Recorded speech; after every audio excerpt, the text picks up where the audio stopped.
ఈ రోజు కేంద్ర మంత్రి బండి సంజయ్ గారు పిచ్చెక్కి ఒక దళితుడు గౌరవ రాష్ట్రాన్ని ఈ రోజు దేశంలోనే పేరుగాంచిన గద్దర్ అన్న విషయంలో ఏం మాట్లాడుతున్నాడు అనేది ఒకసారి అర్థం చేసుకొని మాట్లాడవలసిన అవసరం ఉన్నది. ఈ రోజు గౌరవ ముఖ్యమంత్రి వర్యుడు రేవంత్ రెడ్డి గారు పద్మశ్రీ అవార్డు ఇవ్వాలని చెప్పి వాళ్ళు లేఖను కేంద్రానికి పంపిస్తే మేము పద్మశ్రీ అవార్డు ఇవ్వకుండా ఆపుతాము అని చెప్పి కళాఖండిగా ప్రెస్ మీట్ పెట్టి ఒక సెంట్రల్ మినిస్టర్ మాట్లాడవలసిన వ్యాఖ్యలు ఈ రోజు రాష్ట్రానికి గాని దేశానికి గాని వారి యొక్క వ్యాఖ్యలు ఏ విధంగా సమంజసం అనేది ఈ రోజు తెలంగాణ ప్రజలు కాదు యావత్ భారతదేశ ప్రజలందరూ కూడా ఒక కోణంలో చూడవలసిన అవసరం ఉన్నది. ఇలా అతి భ్రమించి కాదు వాళ్ళ ఖండ కావరం అనేది బీజేపీ నాయకులకు పెరిగిపోయి వాళ్ళు ఈ రకంగా మాట్లాడుతున్నారు.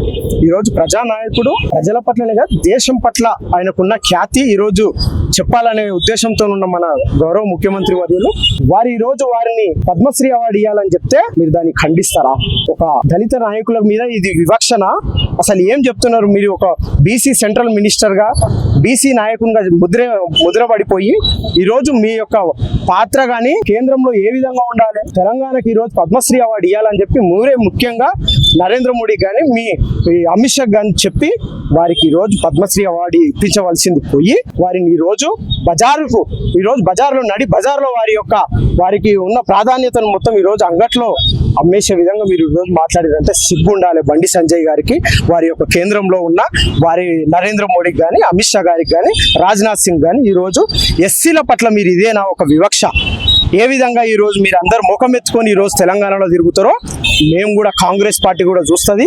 ఈ రోజు కాంగ్రెస్ పార్టీ కళాఖండిగా కొన్ని లక్షల మందిలో మా గౌరవ ముఖ్యమంత్రి వర్యుడు వారికి ఇచ్చే గౌరవం అదైతే మీరు దాన్ని ఏ విధంగా ఇచ్చేస్తుండ్రో మీరు ఒకసారి ఆలోచన చేసుకొని బండి సంజయ్ గారు మాట్లాడవలసిన అవసరం ఉన్నది.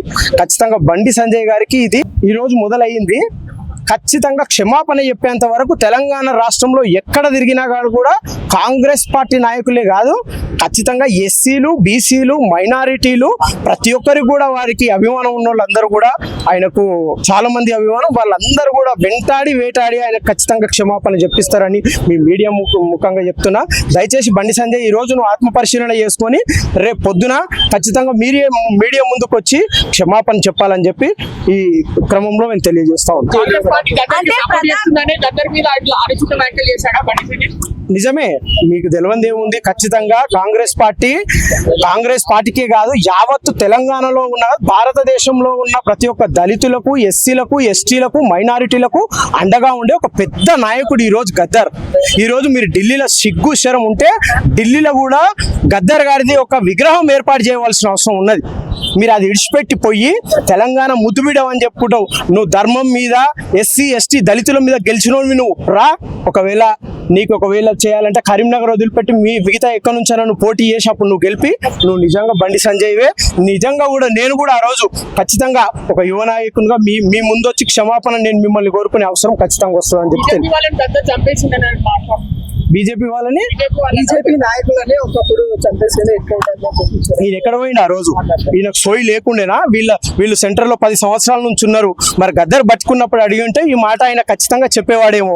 ఆయన చచ్చిపోయినాక ఈ నిందలేడు. వీళ్ళ పని పొద్దున్న లేస్తే బట్టబాజు మాటలు, దళాలు మాటలు, లంగా మాటలు, దొంగ మాటలు. వీళ్ళు ఇలా తిరుగుతున్నారంటే ఇదే మాటలకు కారణం తప్ప వీళ్ళు గద్దర్ ఉన్నప్పుడు మరి ఎక్కడ పోయింది? బండి సంజయ్ ఎంపీ ఉండే కదా, మొన్ననే కదా పాపం గద్దర్ పెద్ద ఆయన చనిపోయింది. మరి ఇంతకు ముందు నువ్వేం చేస్తున్నావు? ఆ రోజు నువ్వు గద్దర్ మీద ఏదో మీడియా ముందుకు వచ్చి మాట్లాడుంటే నీకు ఆ రోజు ఆయన సమాధానం చెప్పేవాడు. ఇలా సిగ్గుశరం ఉండాలి నీకు. ఖచ్చితంగా నీకు ఇది ఓన్లీ ప్రారంభం మాత్రమే. అంతం అయ్యే వరకు మాత్రం బండి సంజయ్ అంటూ తెలంగాణలో తిరిగాడు. ఇది మాత్రం వాస్తవం. మీ ద్వారా ఆయన ఈ రోజు తెలుసుకొని రేపు పొద్దున్నే ప్రెస్ మీట్ పెట్టి ఖచ్చితంగా క్షమాపణ చెప్పాలి. టీఆర్ఎస్ ఏమో ఒకప్పుడేమో సెక్రటరియట్ లోపలికి ఆపింది.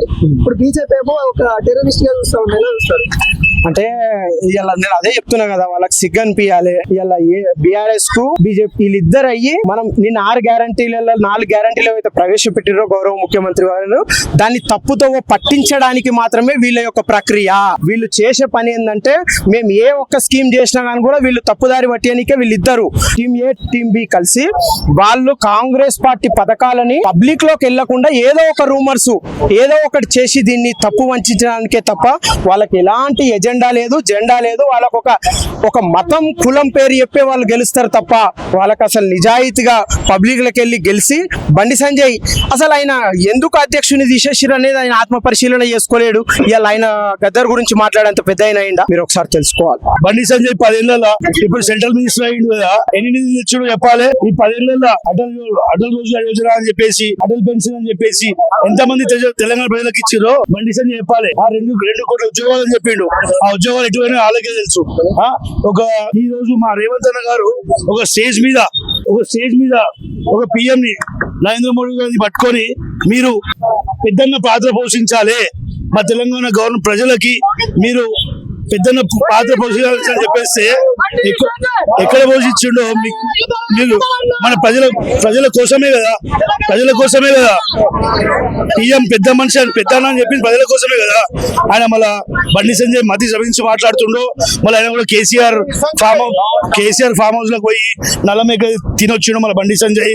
ఈ మధ్య మీరు చూసుకున్నట్టయితే కిషన్ రెడ్డి గారు కూడా బండి సంజయ్ గారు కూడా ఒక టిఆర్ఎస్ అలయన్స్ అవుతుందని ఒక సంకేతం ఇస్తున్నట్టే కనిపిస్తుంది. ఈ రోజు గద్దరన్నకు పద్మవిభూషణ్ అవార్డు రావాలి. సరే రాని పక్షాన ఉల్టా సీదా మాట్లాడి బండి సంజయ్ క్షమాపణ చెప్పాలి, లేకుంటే తీవ్ర పరిణామాలు ఎదుర్కోవాల్సి వస్తుంది. మీ ద్వారా చెప్తున్నాం.